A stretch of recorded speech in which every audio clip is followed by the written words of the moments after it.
अच्छा, और वापस कब आएंगे वापिस से? रात तो होनी है, लेकिन ज़्यादा देर होने वाली होगी तो मैं तुम्हें फ़ोन कर दूंगा श्रेया। चाय तो पीते जाते।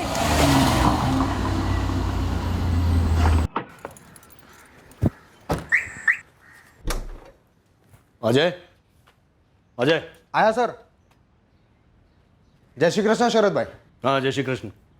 अच्छा सुन, मैं आज वापिस जा रहा हूँ। हाँ। रात तक लौटूंगा। वो प्रदीप भाई को फ़ोन करके पूछ लेना उनको, अगर कोई घर देखना हो तो। ठीक है। और अगर वो हाँ कहें तो 2-3 घर दिखा देना। ठीक है शरद भाई। लेकिन आज वो रजिस्ट्रेशन ऑफिस पर भी जाना है, वो चंद्रकांत भाई के लिए। हाँ, वो रजिस्ट्रेशन का काम भी कर देना। जी। और देख, तू सारे काम अप टू डेट किया कर, मुझे कोई भी पेंडिंग काम पसंद नहीं है, समझा? हाँ, निकल गया हूँ ऑफिस। हाँ, पहुंच रहा हूँ फटाफट।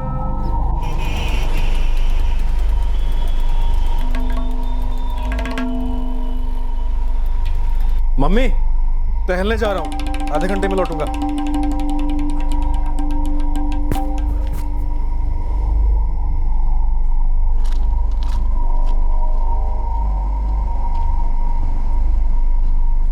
बिरजू भैया, ये चूना हल्के हाथ से लगाना और सुपारी कतरी। हाँ,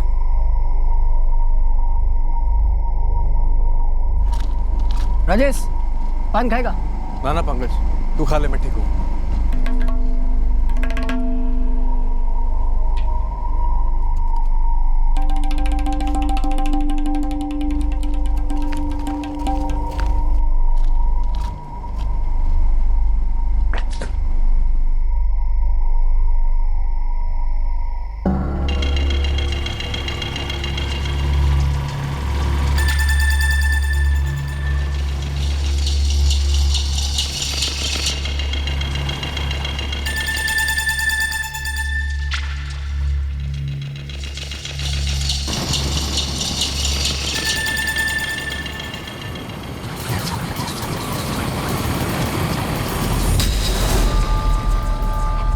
राजेश, राजेश, राजेश!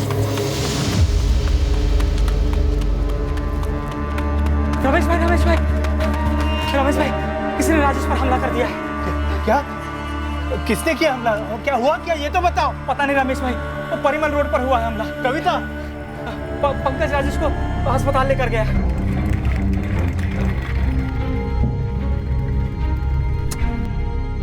मैं बस वहाँ परिमल रोड पर मुड़ा, देखा तो एक बाइक जा रही थी। बाइक रुकी, बाइक वाला उतरा और उसने सीधा छुरा निकालकर राजेश पर वार करना शुरू कर दिया। एक के बाद एक वार करता गया सर, यहीं पर। हाँ सर, हम सबने राजेश की चीख सुनी थी। ये 4-5 मिनट पहले ही मेरे दुकान के सामने से गुजरा था राजेश। सर, मैं भी वही दुकान पे पान खा रहा था सर।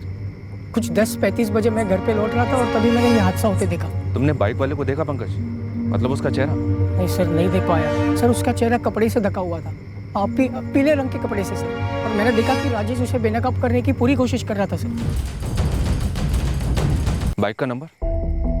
नहीं देख पाया सर। पंकज, कुछ भी याद हो, एक आध लेटर? नहीं सर, मैं नहीं देख पाया सर। सर, मैं पूरा हिल गया था सर, इतना खून बह रहा था कि कुछ सूझबूझ ही नहीं रहा।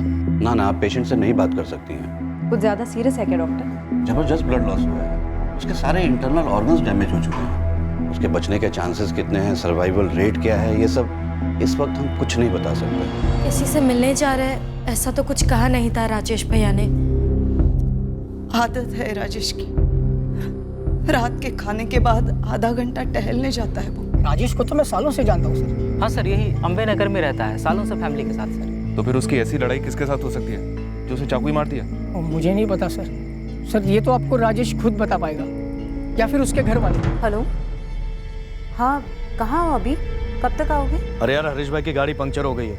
हाईवे पे जो ढाबा है वहाँ पे हम लोग खाना खा रहे हैं। घर आते आते सुबह हो जाएगी।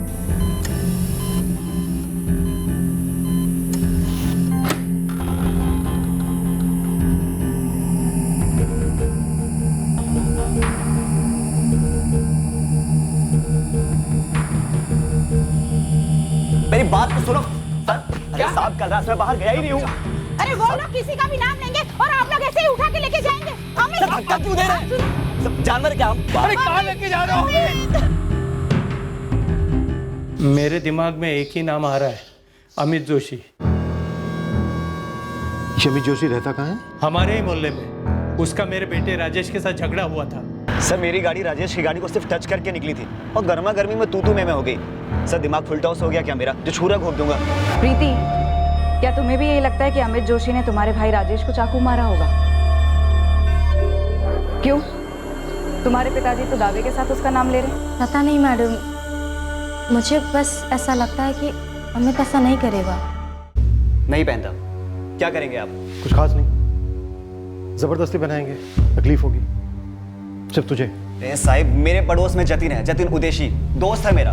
उस दिन सर हम दोनों साथ में बैठकर मेरे घर के बाहर 11:30 बजे तक गप्पे लड़ा रहे थे और जब बिरजू पान वाला खबर लेकर जा रहा था राजेश के घर, सर हम दोनों को सामने से होकर गुजरा था। खबर सुनते ही सारा मोहल्ला इकट्ठा हो गया परिमल रोड पर तू नहीं गया। सर मैं हमले के वक्त था ही नहीं और नहीं हमले के बाद था, मतलब मैं वहां पर था ही नहीं सर, तो मैं क्यों पहनूं ये? सर देखिए मुझे ये नाटक नहीं चाहिए। नाटक नहीं चाहिए इसीलिए तो कह रहे हैं पहन ले, निर्देश चौकटे पे प्लास्टर भी चढ़ सकता है। सर चल पहन ले, पहन। गुरु, तुम इस प्रीति का बैकग्राउंड चेक करवाओ। ये अमित का बचाव कर रही है, लेकिन हमें लगता है कि अमित इन्वॉल्व है। वो जानता था कि राजेश खाना खाने के बाद टहलने निकलेगा।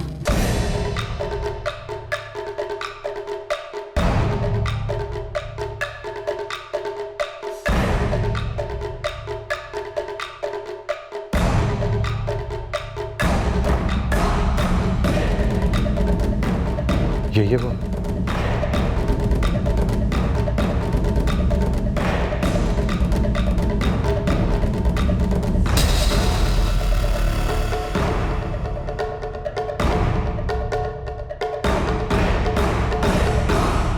देखिए फिलहाल ब्लीडिंग तो हमने रोक दी है, पेशेंट को होश भी आ चुका है, पर इस वक्त हम ये नहीं कह सकते कि वो पूरी तरह से खतरे से बाहर है। अभी हम राजेश से बात कर सकते हैं डॉक्टर? मैं सिर्फ 5 मिनट दूंगा, उससे ज्यादा नहीं। कौन था वो बेटा? हाँ राजेश, अमित जोशी था ना? हाँ दिख रहा।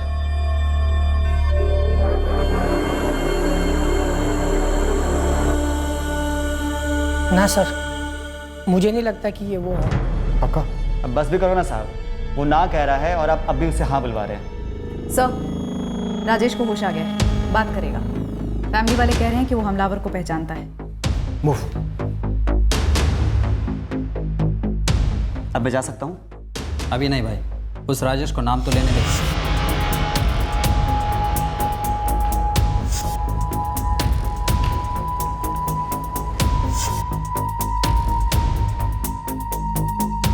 पहले वार के बाद मैंने वो कपड़ा खींचा था। दोबारा मारने से पहले मैंने उसे देखा। कौन था वो राजेश? उसने मुझे जान से मारने की धमकी दी थी पहले। मैंने हल्के में लिया था। वो था कौन राजेश? कोई मोहल्ले का? पैसे, मेरे पैसे थे उसके पास।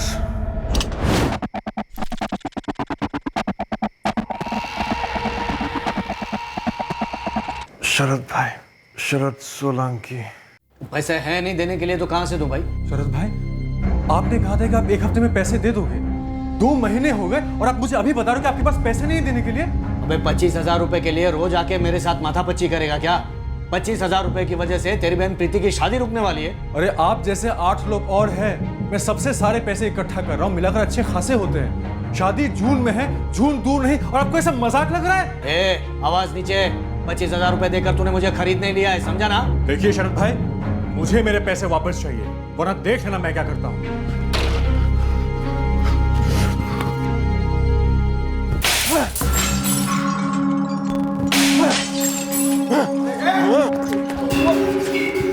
मेरी ऑफिस में तोड़-फोड़ करेगा तू? हाँ? शरद भाई, मुझे मेरे पैसे दे दो, वरना मैं बहुत कुछ करूंगा। अब तो दूंगा ही नहीं, और अगर तूने एक भी पत्थर उठाया ना, हाथ के साथ तेरा सब कुछ काट के फेंक दूंगा, समझा? खत्म कर डालूंगा, खलास कर डालूंगा तुझे। चल निकल, निकल, निकल यहाँ से, नहीं तो जान से मार के यहीं गाड़ दूंगा, समझा? चल। वो मेरे पैसे थे, प्रीति की शादी है तो मैंने सबको दिया हुआ पैसा मैं वापस ले रहा था।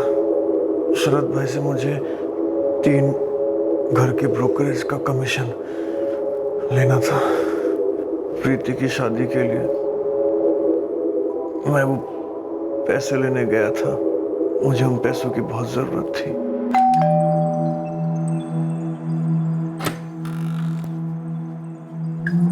जी शरद सोलंकी, वो सो रहे हैं, क्या बात है? हम उन्हें उठाने आए हैं। मैं इस कुर्सी पे बैठ जाऊं? क्या है, सुबह 5:30 बजे लौटा हूं, मेरी आंख भी ठीक से नहीं खुल रही है। राजेश पर हमला करने के बाद कहाँ छुप कर बैठा था तू शरद? आपने चढ़ा रखी है या उस राजेश ने चढ़ा रखी है? ज्यादा शाना मत बन, समझा? जितना पूछा जा रहा है उतना जवाब दे। पुलिस स्टेशन है ये। शाना तो वो बन रहा है राजेश मेरा नाम लेकर। मैं कल वापी गया था, आज सुबह लौटा हूं। मैं वडोदरा में था ही नहीं, और अगर वडोदरा में होता भी तो मेरा क्या दिमाग खराब हो गया ये सब करने के लिए? वो हम कर देंगे, दिमाग विमाग सब खराब कर देंगे तेरा। फटाफट बोल, बाइक किसकी थी, चाकू कहाँ पर है, और वो पीला कपड़ा कहाँ पर है जिससे थोबड़ा ढका था तूने तेरा? आप लोग मुझ पर इल्जाम डालकर किसी और का नाम ढकने की कोशिश तो नहीं कर रहे हैं? राजेश की हालत क्रिटिकल है, समझा? क्रिटिकल हो या पॉलिटिकल हो, मुझे उससे क्या लेना देना? नहीं, मैं मानता हूँ मुझे उसे 25,000 रुपए देने थे, लेकिन जब मैंने उसे दिए तो उसने कहा कि मुझे अभी नहीं चाहिए, आप शेयर बाजार में इन्वेस्ट कर दो, तो मैंने कर दिए। अब शेयर के प्राइसेस 25,000 से गिरकर 3,000 पे आ गए, तो उसमें मैं क्या करूं? ये सब बताया उसने आपको? वाह वाह वाह इंस्पेक्टर साहब, आप तो पूरी तैयारी करके आए हैं मुझे फंसाने के लिए। कितने पैसे खिलाए हैं राजेश ने ये सब के लिए? इतने खुले हाथ से थप्पड़ मत मारिए इंस्पेक्टर साहब, मैं कोई हवा का झोंका नहीं हूं, वंडर खड़ा कर सकता हूं। पहन ले चुपचाप। सवाल ही नहीं उठता। और मुझ पर दोबारा हाथ उठाने के बजाय आप फोन उठाओ और नंबर घुमाओ मेरे पार्टनर हरीश वाघेला का और मेरे फाइनेंसर बचूभाई शाह का। वो भी गवाही देंगे कि मैं वापी में था कल। मैं और हरीश पिछले 6 महीने से वापी में ब्रांच खोलने की कोशिश कर रहे हैं। सुबह 5:30 बजे बेचारे थके हारे घर पर आए और आप लोग चोरों चक्कों की तरह उठा कर ले गए। समझ क्या रखा आप लोगों ने हमें? 10 मिनट में समझ गए थे हम आपके पति को कि वो क्या है और क्या नहीं। घर खाली कराने के लिए किस तरह धमकी देते हैं, क्या दादागिरी करते हैं, ये सारी हिस्ट्री आ चुकी है हमारे पास। काम है वो उनका, रियल एस्टेट में है वो। अरे लोग इतनी आसानी से पैसे नहीं देते, कभी कभी तो घर खाली नहीं करते। ये भी तो काम है, पैसे लेकर वापस न देना, धमकी देना, फिर अटैक करना। और इस बार तो उसने खुद ने पैसे हड़पे हैं राजेश ठक्कर, शेयर मार्केट में इन्वेस्टमेंट के नाम पे। सर, इसलिए नहीं कि शरद मेरा दोस्त है और मेरा पार्टनर है, बल्कि इसलिए कि ये सच है कि कल हम दोनों साथ में ही थे वापी में जब ये हमला हुआ। मेरी गाड़ी में थे, हम दोनों आज सुबह ही लौटे। सब कुछ पहले से प्लान था ना? वापी जाएंगे, सबको बोल कर जाएंगे कि रात को लौटेंगे, फिर गाड़ी पंचर होती है, फिर सुबह लौटने का ड्रामा। तुम्हारी गाड़ी में क्यों गए? गाड़ी तो शरद सोलंकी के पास भी है ना? मैं मेरी गाड़ी लेकर गया था, इसलिए मेरी गाड़ी में हम दोनों साथ में गए। ऐसा कोई प्लानिंग नहीं था। सर, आप क्या मुझे क्रिमिनल समझ रहे हैं क्या? सर, शरद जैसा भी होगा, लेकिन इस प्लानिंग में मैं उसका साथ नहीं दूंगा। अरे हाँ साहब, आप बच्चू भाई को पूछिए ना, वापी में वो भी उधर ही थे। मेरे को काय को इस जमेले में घसीट रहे हो साहब? मैं वडोदरा नहीं आने वाला कोई बयान देने। हाँ, अरे धंधे का टाइम है साहब, और एकदम साफ सुथरे धंधों से मालिक। झगड़ो मारा मारी खून खराब यहाँ होता ही नहीं, क्योंकि मैं करता ही नहीं ना। समझा बच्चू भाई, लेकिन स्टेटमेंट तो देना ही पड़ेगा। शरद आप ही का नाम दे रहा है, वो कह रहा है कि कल रात तक वो आपके साथ था वहाँ वापी में। हाँ तो था ना, वो और हरीश दोनों आए थे यहाँ पर, लेकिन मैं ये राजेश वाजेश को नहीं जानता। उनका आपस में क्या झगड़ा है, क्या लफड़ा है, मुझे नहीं मालूम। मैं आपसे अब भी कह रहा हूं, मैंने कुछ नहीं किया। शरद, इस कमरे में सबसे ज्यादा बोला गया झूठ यही है कि मैंने कुछ नहीं किया।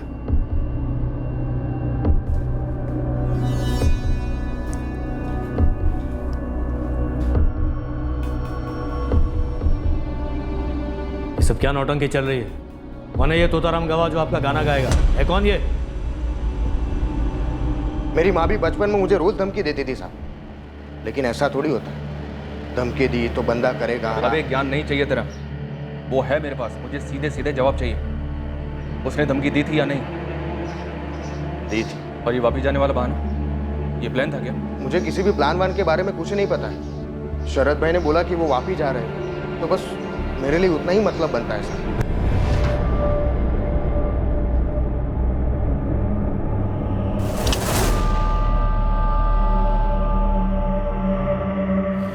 सर, कद काठी से वही लग रहा है सर, लगता भी वही है, शायद यही है सर। चल। बिके हुए हो तुम इंस्पेक्टर। मुझे फंसाने के लिए राजेश ने कितने रुपए दिए हैं तुम्हें? तूने खुद अपने आप को फंसाया शरद सोलंकी। राजेश टक्कर की कंडीशन अब और बिगड़ते जा रही थी। उसका बचपना मुश्किल लग रहा था। सर, डॉक्टर का फोन आया था। वो लोग राजेश को तीसरे ऑपरेशन के लिए लेके जा रहे हैं। उम्मीद कम रखने को बोला है। लेकिन उन्होंने कहा था अब ठीक होगा। अब बोल रहे अंदर सेप्टिक हो गया है, फिर से ऑपरेशन करना पड़ेगा। राजेश का स्टेटमेंट ऑन रिकॉर्ड हमारे लिए बहुत ही इम्पोर्टेंट था।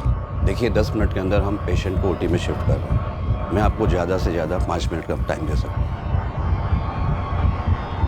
हमने रिटर्न स्टेटमेंट के अलावा उसका स्टेटमेंट ऑन कैमरा भी लिया और राजेश इस बात पर अड़ा हुआ था कि उसे चाकू मारने वाला शरद सोलंकी ही था। शरद भाई, आप जब वापी गए थे तब अपना मोबाइल फोन साथ में लेके गए थे ना? कि भी बात करो अरविंद भाई, धंधे के काम से हो या मॉर्निंग वॉक, कोई बिना फोन लिए बाहर निकलता है क्या? हाँ, और मैंने इन्हें फ़ोन भी किया था पूछने के लिए कि कब आ रहे हैं, तो इन्होंने बताया सूरत के आसपास कहीं हाईवे पे थे और हरीश भाई की गाड़ी पंचर हो गई थी तो ढाबे पे ये लोग खाना खा रहे थे। सब एक जैसा बोलेंगे जब भी बोलना पड़े। किसी के भी स्टेटमेंट में हेर फेर नहीं होनी चाहिए, ठीक है? 3 मार्च 2017 की रात मैं खाना खा के टहलने निकला था। सुनसान परिमल रोड में ये आदमी आकर मुझ पर चाकू से हमला किया। पहली बार के बाद मैंने उसके चेहरे का पीला कपड़ा खींचा था। मैंने साफ देखा था उस आदमी को।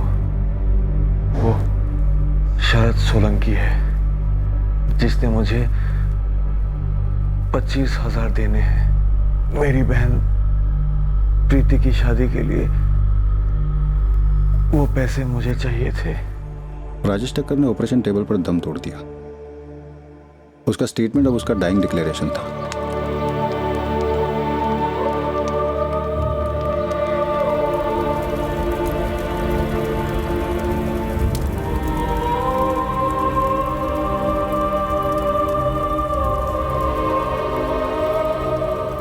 आपके पास मेरे खिलाफ कोई सबूत नहीं है तो फिर आप मेरी जमानत का विरोध क्यों कर रहे हैं? ये केस अब अटेम्प्ट टू मर्डर से मर्डर में तब्दील हो गया, पर शरद सोलंकी अपने बयान पर अड़ा हुआ था कि उसने राजेश टक्कर को नहीं मारा।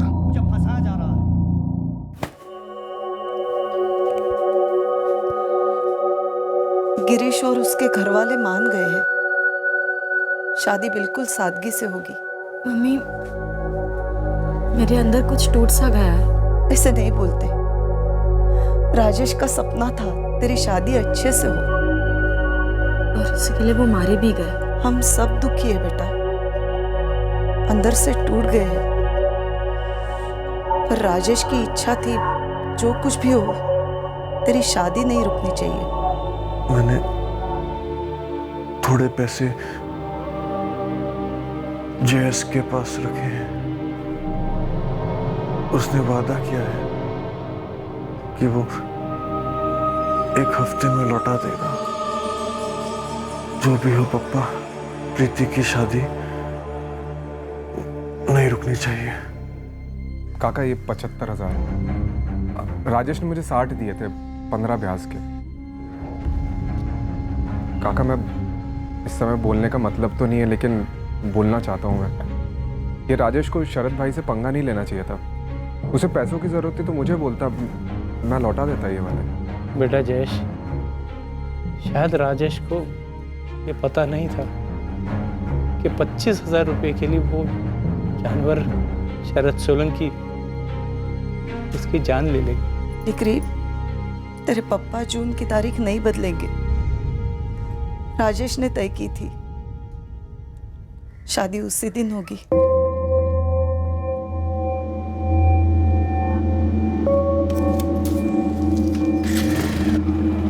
मैंने पूरे अंबे नगर को खंगाला। इस अमित जोशी और प्रीति ठक्कर का ऐसा कुछ लफड़ा उफड़ा सामने नहीं आया। इस प्रीति की तो अरेंज मैरिज हो रही है किसी गिरीश व्यास के साथ। तो फिर इतने संगीन मामले में अमित की तरफदारी क्यों कर रही होगी? बचपन से देखा होगा, कोई लफड़ा उफड़ा नहीं है, बस एक समझ होगी कि ये बंदा नहीं करेगा।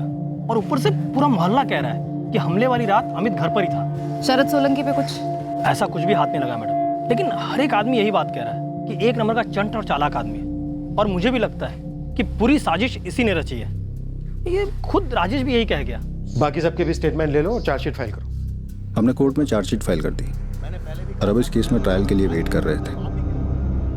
सर 4 महीने हो चुके हैं मेरे क्लाइंट शरद सोलंकी को न्यायिक हिरासत में। उनकी जमानत की अर्जी बार बार नकारी जा रही है और हमें यहाँ एक बहुत बड़ा झटका मिलने वाला था। पुलिस ने इस केस में बारीकी से इन्वेस्टिगेशन की ही नहीं है, बस इसे ओपन और शट केस करार देकर मेरे क्लाइंट पर एक के बाद एक झूठे इल्जाम थोपे हैं और चार्जशीट फाइल की है। विक्टिम का डाइंग डिक्लेरेशन है हमारे पास, राइटिंग में भी और वीडियो में भी। कातिल को आइडेंटिफाई भी किया गया है और उसका नाम भी लिया गया है। योर ऑनर, विक्टिम और आई विटनेस इन दोनों ने हमलावर को रात के अंधेरे में देखा था और वो भी चेहरा ढका हुआ हमलावर। अब अगर इस कोर्ट में मैं शरद सोलंकी के चेहरे पर एक पीला कपड़ा बांधकर उन्हें यहाँ लेकर आता हूँ तो यहाँ बैठे सभी लोग कंफ्यूज हो जाएंगे। सर गवाह बिल्कुल भी कंफ्यूज नहीं हुआ था, बल्कि इस केस में एक और सस्पेक्ट था, अमित जोशी, जिसका मुंह ढककर गवाह के सामने पेश किया गया, लेकिन गवाह ने उसे आइडेंटिफाई नहीं किया, बल्कि सिर्फ और सिर्फ शरद सोलंकी को ही आइडेंटिफाई किया। मेरे क्लाइंट शरद सोलंकी 3 मार्च 2017 के दिन और रात को वापी में ही थे, वडोदरा में थे ही नहीं। सर ये रहे उनके फोन रिकॉर्ड्स और ये उनके पार्टनर हरीश वाघेला और उनके फाइनेंसर बच्चू भाई शाह के statements. Your honour, cellphone Vapi में भी रखा जा सकता है। पार्टनर और फाइनेंसर के बयान झूठे भी हो सकते हैं। क्या पुलिस ने सूरत हाईवे के पास जो ढाबा है वहां पर वेरीफाई किया? नहीं किया। जबकि मेरी क्लाइंट की वाइफ श्रेया ने 4 तारीख को रात को 12:15 बजे मेरे क्लाइंट को कॉल किया था, जब वो वापी से लौट रहे थे और सूरत हाईवे के पास किसी ढाबे पर डिनर ले रहे थे। अब इस बात का जिक्र पुलिस की चार्जशीट में कहीं पर है ही नहीं। और सर एक और बात, उस मोटरसाइकिल का क्या हुआ जो कातिल ने कत्ल के वक्त इस्तेमाल की थी? क्योंकि मेरे क्लाइंट को तो मोटरसाइकिल चलानी आती ही नहीं है, उनके पास 2 व्हीलर का लाइसेंस तक नहीं है। Approach sir.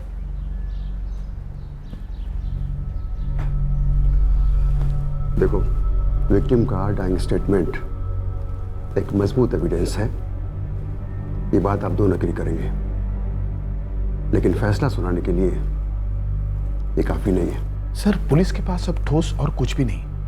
ये जो इन्वेस्टिगेशन है वो भी बहुत कच्ची रही है सर। इस चार्जशीट के बेसिस पर इस केस को ट्रायल पे ले जाना और एक्यूज्ड को बेल ना देना, ये बात बनती नहीं है सर। इन्वेस्टिगेटिंग ऑफिसर को कल कोर्ट में पेश करो। आज के जमाने में फोन रिकॉर्ड्स को सबसे ठोस सबूत माना जाता है, ये साबित करने के लिए कि कोई व्यक्ति किसी लोकेशन पर मौजूद था या नहीं। आपने एक्यूज्ड की फोन लोकेशंस और एक्यूज्ड और उसकी पत्नी के बीच हुई बातचीत को फोन रिकॉर्ड्स के थ्रू वेरीफाई नहीं किया। क्यों? क्योंकि सर हमें मजबूत अंदेशा हो रहा था कि एक्यूज का वापी में होना, सूरत हाईवे पर होना, ये एक साजिश थी, प्लान था। फिर भी तहकीकाती कड़ियां जोड़ने के लिए आपको अपने हर अंदेशे को सबूत के साथ पेश करना था। सर विक्टिम ने मरने से पहले एक्यूज का नाम और कत्ल का मकसद दोनों साफ साफ बता दिया था। वो सब हम जानते हैं इंस्पेक्टर, लेकिन पीड़ित के बयान के अलावा इस केस से जुड़े हुए हर पहलू को वेरीफाई किया जाता है कि नहीं, ये पुलिस का रेगुलर प्रोसीजर है या नहीं है सर। ये कोर्ट इस केस को फिर से इन्वेस्टिगेट करने का ऑर्डर देती है।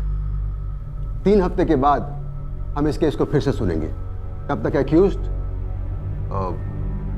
मैं संदिग्ध कहना चाहूंगा, संदिग्ध मौका वारदात पर मौजूद था, इस बात का ठोस सबूत आप पेश करेंगे इंस्पेक्टर। तब तक के लिए अदालत शरद सोलंकी को जमानत देती है।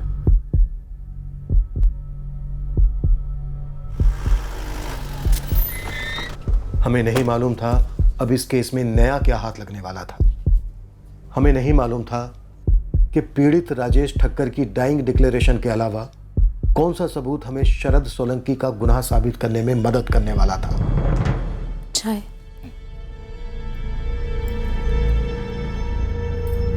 अविनाश भाई कह रहे हैं कि चिंता मत करो, लेकिन कैसे चिंता ना करो बताइए आप। चिंता मत कर श्रेया, कुछ नहीं होगा।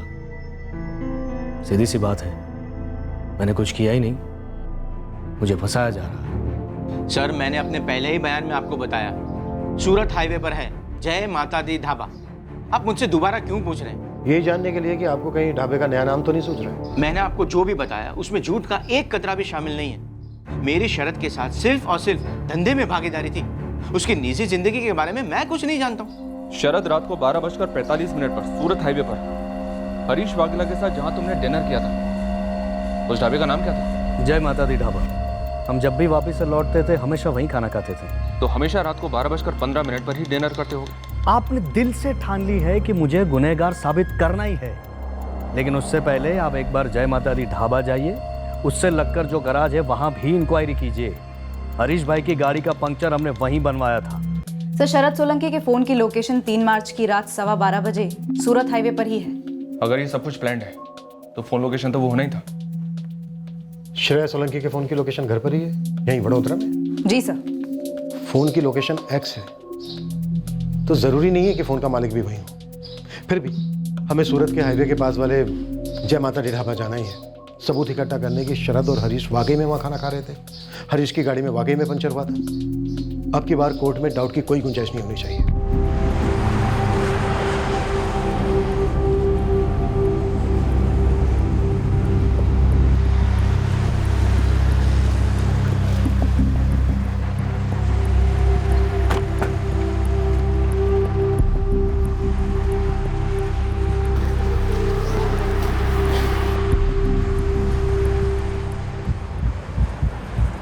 सर, इनके नाम तो याद नहीं है, लेकिन ये लोग अक्सर यहाँ रुकते हैं खाना खाने के लिए। अरे मैडम, कैसे याद रहेगा 5 महीने पहले का पंक्चर? अगर कोई अनोखी गाड़ी होगी, बड़े आदमी की बड़ी गाड़ी होती तो फिर भी शायद याद आता। सर, उतना भी याद नहीं है कि 3 मार्च की रात को 12:15 पे ये लोग आए थे कि नहीं आए थे। जरा सा भी याद नहीं है? नहीं सर, सॉरी। मेरी याददाश्त पंक्चर होगी तो क्या हुआ मैडम? ढाबे के CCTV को सब मालूम होगा, कैमरे में सब कुछ कैद होगा। हाँ सर, CCTV तो है। 3 मार्च की रात 12 बजे से 1 बजे तक की पूरी फुटेज निकलवाओ अभी। CCTV फुटेज ने एक बात साबित कर दी कि हमसे तहकीकात में वाकई में लापरवाही हुई थी। फुटेज देखकर हम दंग रह गए।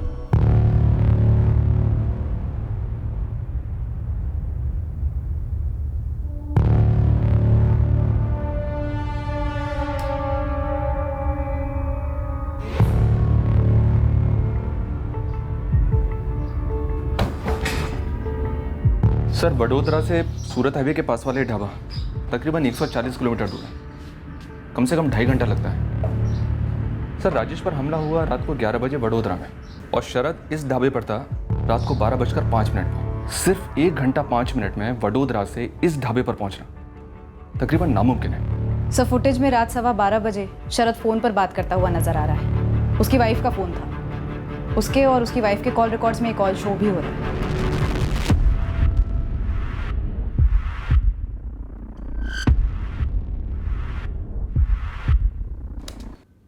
तो फिर मरते मरते राजेश ठक्कर ने शरद सोलंकी का नाम क्यों लिया? झूठ बोला उसने, शरद को फंसाने के लिए। लगता तो ऐसा ही है सर। मेरे साथ इतना बदसलूक किया, मेरा चेहरा ढका, बकवास की, धमकियां दी, इतने दिन में जेल में सड़ा। इसकी क्या भरपाई होगी सर? गलती हुई है हमसे शरद, उसके लिए हम तुमसे माफी चाहते हैं। आपने मेरा वक्त जाया किया, मेरी खोई हुई इज्जत वापस मांगता हूं मैं। दे पाएंगे? नहीं दे पाएंगे, लेकिन इतना पक्का है कि हमें गुमराह किया गया। एक बात बताइए सर, आपने मेरा चेहरा ढका और एक चश्मदीद गवाह को मेरे सामने पेश किया, फिर वो कौन सा था जिसने ये कहा कि वो पीले कपड़े वाला आदमी मैं हो सकता हूं? वो पंकज था, पंकज राजेश का दोस्त। कहीं वो पंकज गुप्ता तो नहीं जो कंचन पार्क में रहता है? हाँ वही था। तुम जानते हो उसे? बहुत अच्छी तरह से जानता हूँ, 1.5-2 साल पहले नौकरी करता था मेरे यहाँ। पंकज का हाथ हो सकता है इसमें? कमाल करते हैं इंस्पेक्टर साहब, पहले आप मेरे खिलाफ एक गवाह पैदा करते हैं, फिर मुझी से पूछते हैं कि वो गवाह गुनहगार तो नहीं। क्या तरीका है काम करने का? इससे अच्छी तहकीकात तो मैं खुद कर लेता।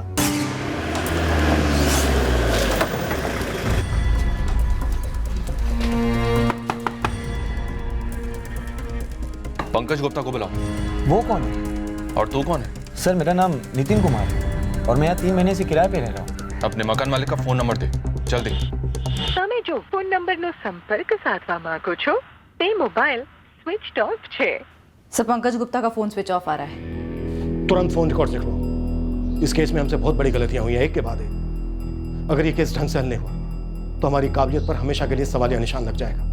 इस पंकज गुप्ता को कैसे भी घसीट कर हमें हिरासत में ला। लगभग 3 साल तक मेरे यहाँ किराएदार था। अभी भी 3 महीने पहले यानी मई महीने में ही चला गया। लेकिन एग्रीमेंट पर तो घर का एड्रेस सिर्फ दिल्ली लिखा है। हाँ, वो गलती हो गई, पूरा पता लिखना चाहिए था। आप एक काम कीजिए ना, जयेश वोरा से मिलिए, उसके एसी सर्विसिंग यूनिट में ही काम करता था पंकज।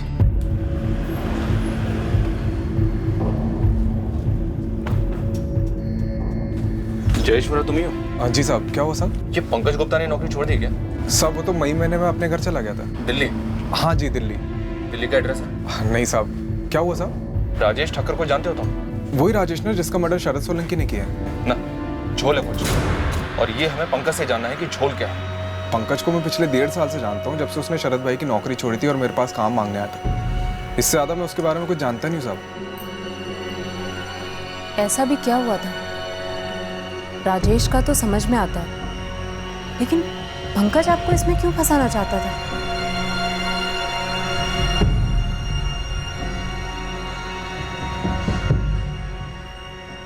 ए पंकज, जा चाय बोल के आ। खाना खत्म करके जाता हूँ। अबे अंदर कस्टमर बैठा है, तेरे को खाने की पड़ी है, जाना चाय बोल के आना। बोला ना शरद भाई, खाना खत्म करके जाता हूँ। हो गया खाना, अब जा चाय बोल के आ। अरे आंसू शरद भाई, ऐसे कोई खाना फेंकता है क्या? ये जो खाना तेरे मुंह में तू ठूस रहा है ना, वो मेरे पैसों से आता है। मैं उसे फेंक दूं या जला दूं, मेरी मर्जी। चल जा चाय बोल के आ। नहीं लाऊंगा। नहीं लाएगा? तेरा बाप तो नौकर जो हो, काम करता हूँ मैं यहाँ पे, नौकर नहीं हूँ तेरा। अबे नहीं करना, यहाँ से उठा तेरा टिफिन और भाग यहाँ से। अरे नहीं करना काम तेरे पास, चल साले। हाँ तो मत करना, उठा ये तेरा टिफिन, आज के बाद नजर नहीं आना मुझे। उस झगड़े के गुस्से में पंकज ने इतनी बड़ी साजिश रची। लोग गुस्से में क्या नहीं कर जाते, लेकिन राजेश को क्या फायदा हुआ अपने आप पर अटैक करवा के? वो भी ऐसा जिसमें उसकी जान चली गई। मतलब क्या वो पंकज की बातों में ऐसे ही आ गया?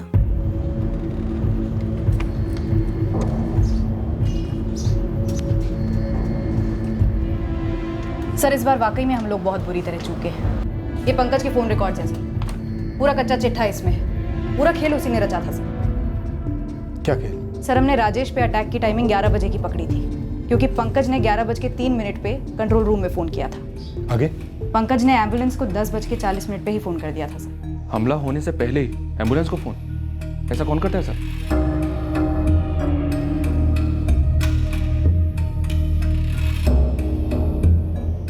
हेलो, यहाँ परिमल रोड पे अम्बेनगर के पास एक एम्बुलेंस भेजिए। एक आदमी पर चाकू से हमला हुआ है, बहुत खून बह रहा है, जल्दी भेजिए।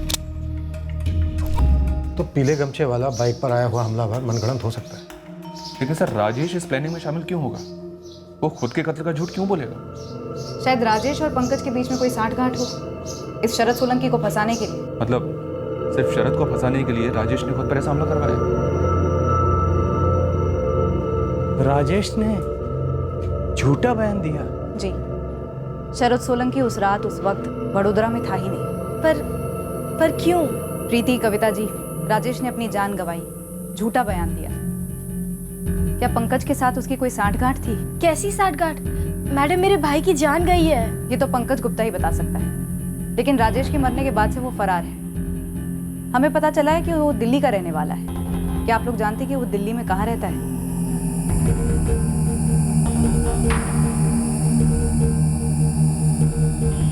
पंकज के फोन रिकॉर्ड्स बारीकी से खंगालने पर हमें एक दिल्ली का नंबर मिला, जो उसकी माँ का नंबर निकला। हमने एड्रेस निकाला और दिल्ली पहुंचे, पर केस अभी क्लोज होने से काफी दूर था।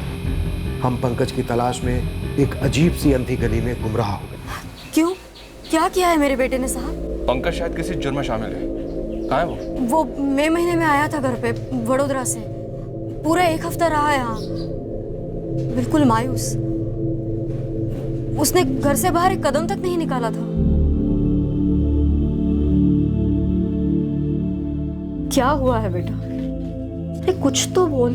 उस पूरे हफ्ते ना दोस्तों से मिलने गया, ना काम की तलाश की।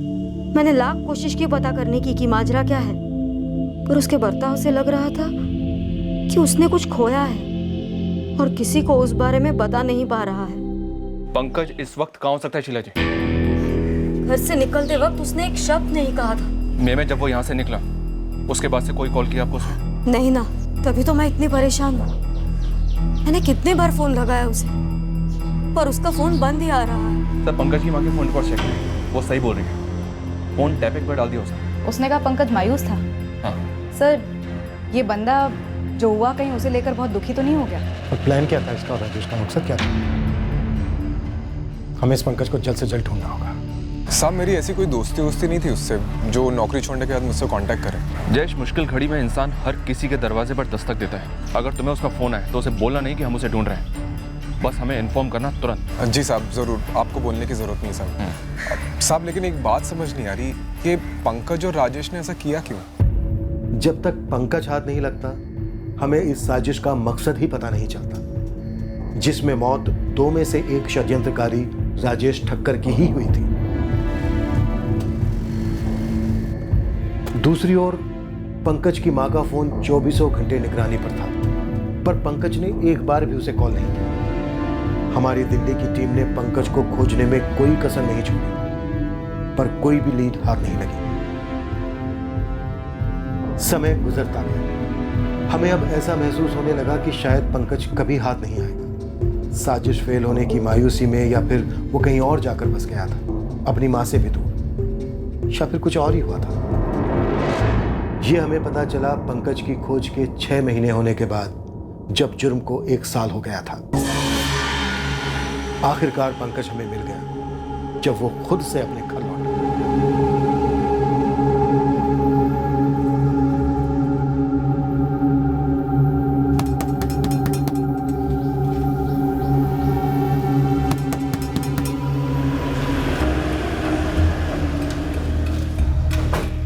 नहीं साहब, पंकज ने फ़ोन किया ही नहीं साहब, और मुझे नहीं लगता कि आगे भी फ़ोन करेगा वो। बिल्कुल सही करे तू जयेश, पंकज आगे तुझे कॉल करेगा भी नहीं, जरूरत ही नहीं पड़ेगी उसे, क्योंकि तुम दोनों जेल में साथ में रहोगे, बातें तो आमने सामने ही हो जाएंगे।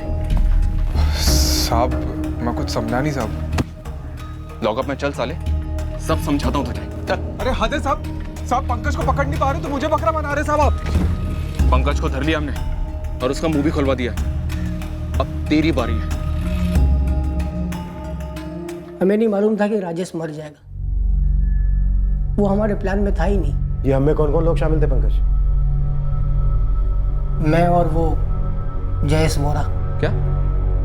जयेश वोरा जो एसी सर्विसिंग यूनिट चलाता है? हाँ वही सर, वो भी शरद भाई को जान से मार देना चाहता था। उसने ये काम मुझ पे सौंप दिया, लेकिन मैं नहीं मार पाया। हथियार के इंतजाम के बाद भी मुझसे नहीं हो पाया। जयेश भाई ठोक दिया? अबे ठोक दिया क्या कुत्ते को? नहीं जयेश भाई, ये साले मेरे हाथ कांप गए। कितना पैसा खर्च किया मैंने बंदूक खरीदने में पता है? हाथ कांप गए। साला दिमाग खराब कर। और तुझे भी पैसा दिया ना मैंने, निकाल एक एक पैसा निकाल। सो पैसा करो जो जयेश भाई, भेज दिए दिल्ली अपनी माँ को मैंने। अब सब कुछ रेडी होने पर भी तू नहीं कर पाया ना? नहीं मार पाया। जाओ ना फिर आप जाके मार के आओ। अगर मैं कर पाता तो तुझे काम क्यों देता?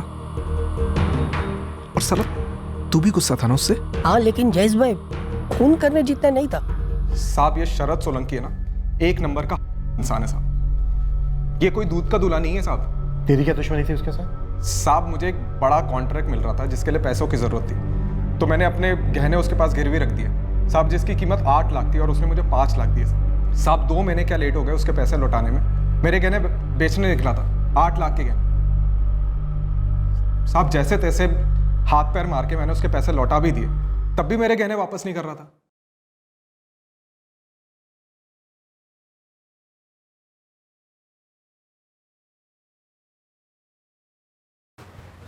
ये सब तूने किया ना?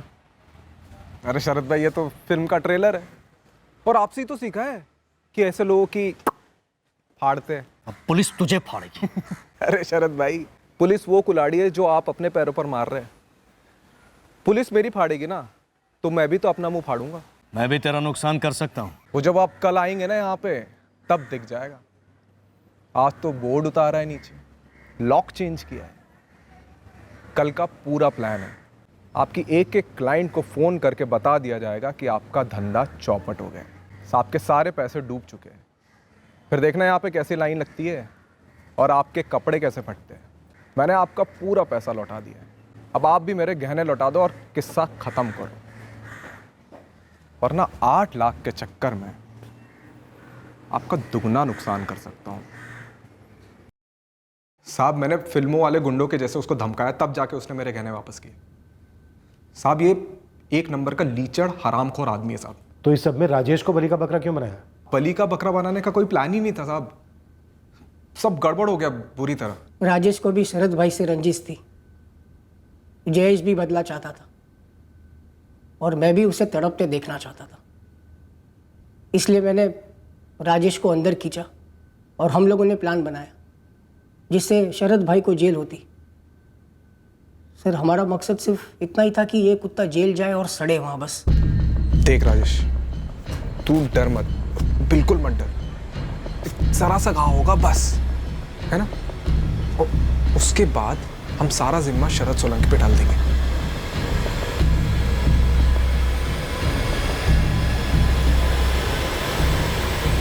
मैं तैयार हूं, लेकिन मुझे 50,000 चाहिए। प्रीति की शादी के लिए जितना इकट्ठा हो सका मैंने किया, बस 50,000 और हो जाए तब मम्मी पापा दोनों चैन से जिएंगे। लेकिन साला ये शरद पहले से मेरे 25,000 खा बैठा। हाँ तो तभी तो बोल रहे हैं, हम तीनों मिलकर उसको सबक सिखाएंगे ना। और देख 50,000 मैं तुझे दूंगा, ठीक है? बस एक बार ये शरद सोलंकी को हथकड़ी लग जाए बस। टहलने जा रहा हूँ, आधे घंटे में लौटूंगा। पूरी प्लानिंग 3 मार्च की रात के लिए की गई। राजेश रोज की तरह खाना खाने के बाद टहलने निकला, पर इस बार साजिश के तहत वो पान की दुकान के सामने से गुजरा जब पंकज भी वहीं था, ताकि बिरजू गवाह बन सके और पुलिस को एक रोजमर्रा की रात की कहानी बताए, जो दरअसल एक क्रिमिनल षड्यंत्र था शरद सोलंकी को फंसाने का। हाँ पंकज शुरू हो जा, चल निकालना छुरा। देख पंकज, संभल गया, ऊपर से बिल्कुल हल्के से। हाँ हाँ हाँ रुक मत ना, छुरा चला, एम्बुलेंस आने के पहले खत्म करना चाहिए। राजेश मर जाएगा कभी ये सोचा ही नहीं था सर। हाँ साहब, वो ये भी नहीं सोचा था कि उसी रात शरद वडोदरा में नहीं होगा। पता होता तो किसी और दिन प्लान करते। शायद करते साहब, लेकिन एक बात बोलूं, मैंने अपना वादा निभाया। ये राजेश के घर वालों को मैंने 50,000 रुपए दिए, दरअसल उससे ज्यादा ही दिए साहब, 75,000 दिए। क्या पाप झाड़ दिया पल्ला? इतना भद्दा और बेवकूफी भरा प्लान बनाया और इतना खतरनाक भी।